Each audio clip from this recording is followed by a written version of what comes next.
जानती हूँ आपको कि एक ऑर्गेनाइजेशन ने अपनी कंपनी के लिए एक एचआर मैनेजमेंट की टीम हायर करनी थी, जिसको कहते हैं एक्सटर्नल रिक्रूटर। और जो एग्रीमेंट करना था सीईओ ने एक्सटर्नल रिक्रूटर के साथ कि वो एचआर मैनेजमेंट की टीम है जो अपने हायर की है अपनी कंपनी के लिए, वो हमें काफ़ी आसानी होगी कि हमारे लिए वो ह्यूमन रिसोर्स जो हमारी कंपनी के लिए अप्रोप्रिएट है उसको हायर करके दें। तो सीईओ साहब कहते हैं हाँ हमारा लंच बहुत अच्छा रहा, लेकिन मैंने उस कंपनी के साथ एग्रीमेंट नहीं किया। कहते क्यों?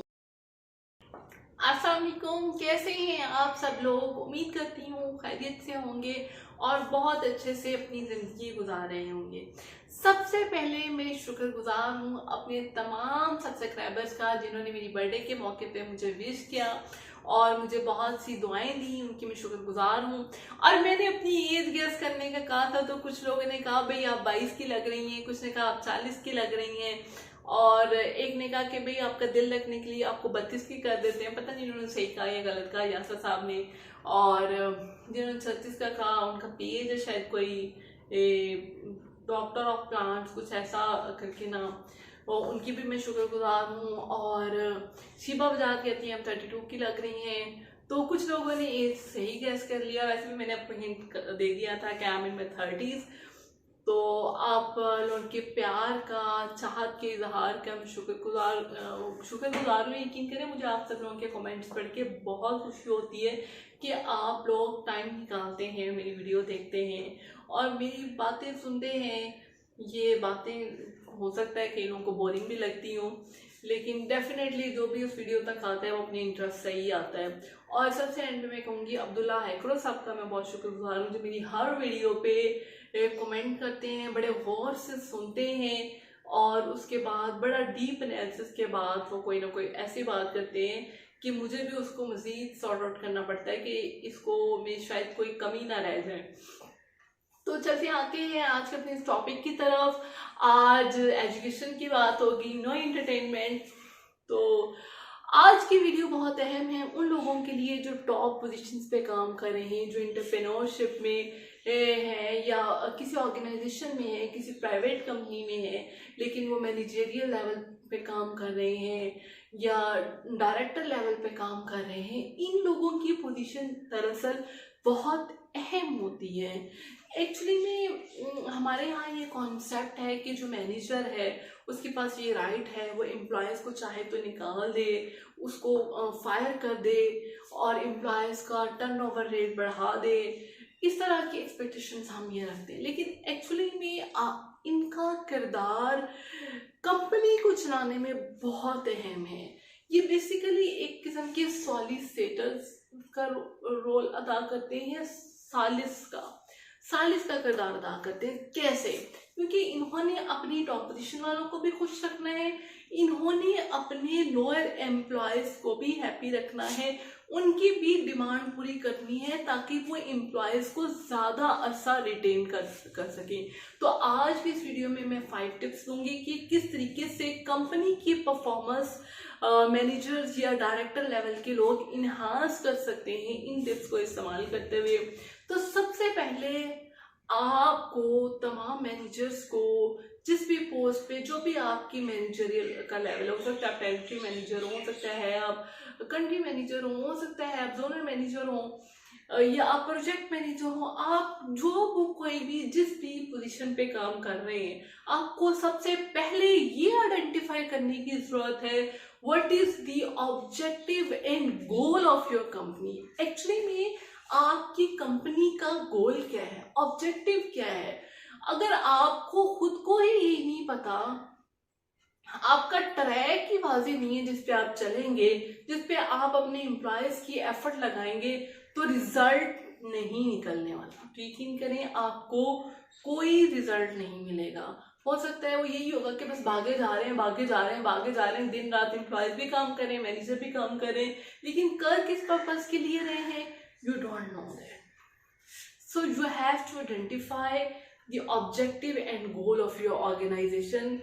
It is better that the CEO of company organization provides you with their goals so that you can achieve them.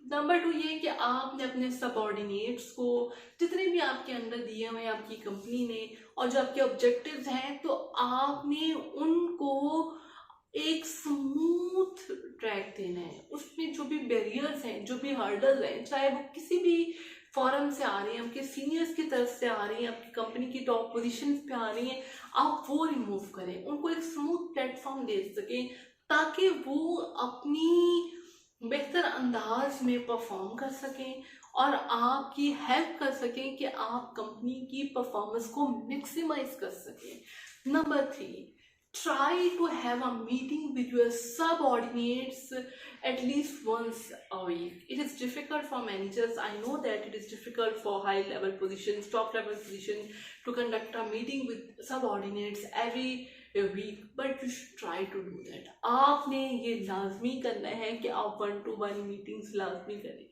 आप उनसे फीडबैक लें, उनकी परफॉर्मेंस इस हफ्ते में क्या रही है, आप एक दिन मुकर्रर कर लें। यकीन करें, इसी में ही आपकी कंपनी की बेहतरी हो सकती है। अगर महीने गुजर जाते हैं, आपकी बात नहीं हो रही अपने सबऑर्डिनेट्स के साथ, आपको पता ही नहीं है कि वो चल किस ट्रैक पे रहे हैं, वो क्या कर रहे हैं, आप उनसे कट ऑफ हैं, तो definitely you will not be able to get a desired result. और I would suggest you to have a meeting with your subordinate at least once a week. I know that it is difficult for top level position, but you should try to do that for the benefit of your company. Number 4 is current business model. What is that? कि आप अपने business के model को समझें। आपको पता है कि पिछली सिनेरियो में जैसे कोविड का पीरियड आया तो हजारों नहीं बल्कि लाखों की तादाद में लोग बेरोजगार हुए क्योंकि कंपनीज बंद हो चुकी। तो आपको अपने बिजनेस मॉडल को समझने की ज़रूरत है क्योंकि आप लोग टॉप पोजीशंस पे हैं और आपके ऊपर कंपनी आपकी सजेशंस पे, आपकी फीडबैक पे कंपनीज बहुत से डिसीजन लेती है। तो आप भी अपने कंपनी के ऑर्गेनाइजेशंस के मॉडल को समझें और ये अंडरस्टैंड करें कि ये डायनामिक होना चाहिए। अगर कोविड जैसा सिनेरियो दोबारा से आ सकता है तो आपकी एफर्ट से आपकी ऑर्गेनाइजेशन, एंटरप्रेन्योरशिप, कंपनी, ये जहाँ पे भी आप काम कर रहे हैं वो किस तरीके से सरवाइव करेगी और उस क्राइसिस से निकलेगी। बहुत से स्टार्टअप्स, बहुत से स्मॉल बिजनेस कोविड जैसे सिनेरियो को फेस नहीं कर सके और जितनी ये ग्लोबल चेंजेस आई हैं ड्यूरिंग द लास्ट 2 डेकेड्स, तो बहुत से वेल एस्टैब्लिश बिजनेस भी खत्म हुए। जैसे कि नोकिया की बात कर ली जाए कि नोकिया मोबाइल फ़ोन कभी किसी ज़माने में इसकी बहुत डिमांड थी, लेकिन अब इसकी कोई, मेरा नहीं ख्याल कि कोई इसकी डिमांड करता है क्योंकि अब जब से टच स्क्रीन वाला सिस्टम आ गया, एक डिजिटल टेक्नोलॉजी में एक फुल लेवल की चेंज आ गई, एक पूरा रेवोल्यूशनाइज हो गई दुनिया, तो उसकी डिमांड भी नोकिया की आउट होती गई और आई थिंक सो कि इट इज़ एब्सोल्यूट नो, और अब कोई इसको जो है वो खरीदने में इंटरेस्ट नहीं रखता। Number 5 is most important and interesting one. कैसे? एक दफा का जिक्र है, एक छोटी सी स्टोरी सुनाती हूँ आपको कि एक ऑर्गेनाइजेशन ने अपनी कंपनी के लिए एक HR मैनेजमेंट की टीम हायर करनी थी जिसको कहते हैं एक्सटर्नल रिक्रूटर, और उसके साथ एग्रीमेंट करना था CEO ने एक्सटर्नल रिक्रूटर के साथ कि वो उसकी कंपनी के लिए HR हायर करके दें, एप्रोप्रिएट HR। तो उनका एग्रीमेंट होने वाला था, तो CEO ने ये सोचा कि क्यों ना हम कहीं लंच पे जाएं और इनके साथ एग्रीमेंट जो हम कर चुके हैं वो भी इनको लेटर की कॉपी दे दी जाए और साथ अच्छा सा खाना भी खा लिया जाए। तो उन्होंने HR रिक्रूटर के जो टॉप पोजीशंस पे थे उनको अपनी लंच पे दावत दी, वहाँ पे गए, साथ में लेटर भी ले गए और वहाँ पे उन्होंने कुछ बातें की और बातों के दौरान ही खाना आ गया और खाने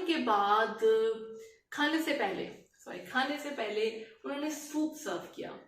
अब सूप जैसे ही आया है तो HR रिक्रूटर जो था जिसको एग्रीमेंट कर रहे थे उन्होंने सूप पीना शुरू कर दिया, नमक मिर्च डाली अंदर और सब पीने शुरू कर दिया। अब सीईओ साहब जब वापस किए अपनी कंपनी में, तो कंपनी के लोग कहते हैं कि सर आज का दिन आपका बहुत अच्छा रहा होगा और आपका एग्रीमेंट भी आपने कर लिया होगा जो आप साथ लेकर गए थे। तो हम ये उम्मीद कर रहे हैं कि अब एचआर मैनेजमेंट की टीम है जो आपने हायर की है अपनी कंपनी के लिए, वो हमें हमें काफ़ी आसानी होगी कि हमारे लिए वो ह्यूमन रिसोर्स जो हमारी कंपनी के लिए अप्रोप्रिएट है उसको हायर करके दें। तो सीईओ साहब कहते हैं हाँ हमारा लंच बहुत अच्छा रहा, लेकिन मैंने उस कंपनी के साथ एग्रीमेंट नहीं किया। कहते क्यों सर, इट इज शॉकिंग, आप तो एग्रीमेंट की कॉपी साथ लेकर गए थे, तो आपने एग्रीमेंट क्यों नहीं किया? कहते हैं कि सूप को बिना सूप खाए उनको कैसे पता चल गया कि इसमें नमक कम है? अगर वो चेक करके डालता तो मेरी समझ में कुछ बात आती थी। तो इसका मतलब ये है कि वो बिना सोचे समझे हमारी कंपनी के लिए भी डिसीजंस ले सकते हैं, वो कोई ऐसे काम कर सकते हैं जो हमारी कंपनी को नुकसान पहुंचाएंगे। तो आप ये बात याद रखिएगा कि अगर आप टॉप पोजीशन में हैं तो आपको अपने कान और आंखें खुली रखनी है। यकीन करें, क्योंकि बहुत से ऐसे प्रॉब्लम्स आपके पैदा हो जाते हैं जब आप खुद बात की तह तक नहीं पहुंचते। तो ये उनका कहना था कि अगर ये बिना सोचे समझे इन्होंने सूप में, हालांकि वो एक छोटा सा एक्ट था, बिल्कुल एक मामूली बात, कहते हैं कि बल्कि उनके कंपनी के जो लोगों ने पूछा भी सर ये तो बहुत ही मामूली सी बात है, इस पे आप एग्रीमेंट खत्म नहीं कर सकते। उनका नहीं, ये मामूली नहीं है, हो सकता है कि कल वो आके तुम्हें ही निकाल दे। जब उसने रिसर्च ही नहीं की, उसने चेक ही नहीं किया, उसने इन डेप्थ एनालिसिस ही नहीं किया, तो इट मीन्स कि वो कंपनी के काबिल लोगों को फारिग कर सकते हैं, जो हमारे लिए, हमारी कंपनी के लिए बहुत नुकसानदेह साबित हो सकता है, और हो सकता है वो कल तुम ही हो। तो फिफ्थ टिप ये है कि आपने जो भी काम करना है आपने सबसे पहले उसकी इन डेप्थ रिसर्च जरूर करें, बात की तह तक जरूर पहुंचे। ये ना हो कि आपकी बायसनेस की वजह से, आपकी मुकम्मल लाइल्मी की वजह से आप एक अच्छे कॉम्पिटिटिव एम्प्लॉय से हाथ धो बैठे। तो आज के लिए इतना ही, उम्मीद करती हूँ आपको मेरी वीडियो पसंद आई होगी। थैंक यू सो मच, और again thank to all people जिन्होंने मेरे वीडियो पर कमेंट किए, और मैं आपसे उम्मीद करती हूँ कि प्लीज़ मेरी वीडियोस पर कमेंट करते रहा करें, और मुझे बहुत खुशी होती है जब आप लोग कमेंट करते हैं। और इसके अलावा अगर आप लोग मेरे चैनल पे नए हैं और पहली दफ़ा मेरी वीडियो देख रहे हैं तो प्लीज़ मेरे चैनल को सब्सक्राइब कर दें। मुझे पता है कि बहुत से लोग नए आते हैं, वो सब्सक्राइब नहीं करते और चले जाते हैं, लेकिन प्लीज़ हाथ लगा के वापस मत जाया करें, सब्सक्राइब ज़रूर किया करें। इससे हमें भी ये मोटिवेशन रहती है कि हमारे भी कुछ आने सुनने वाले हैं, और हम जो एक एफर्ट कर रहे हैं, जो मेरा एक स्टांस है कि जितना मैंने अपनी एजुकेशन लाइफ में बहुत सी बुक्स पढ़ के जो भी मैंने नॉलेज हासिल किया वो मैं लोगों को फ्री ऑफ कॉस्ट प्रोवाइड करूं। थैंक यू सो मच, अल्लाह हाफिज़।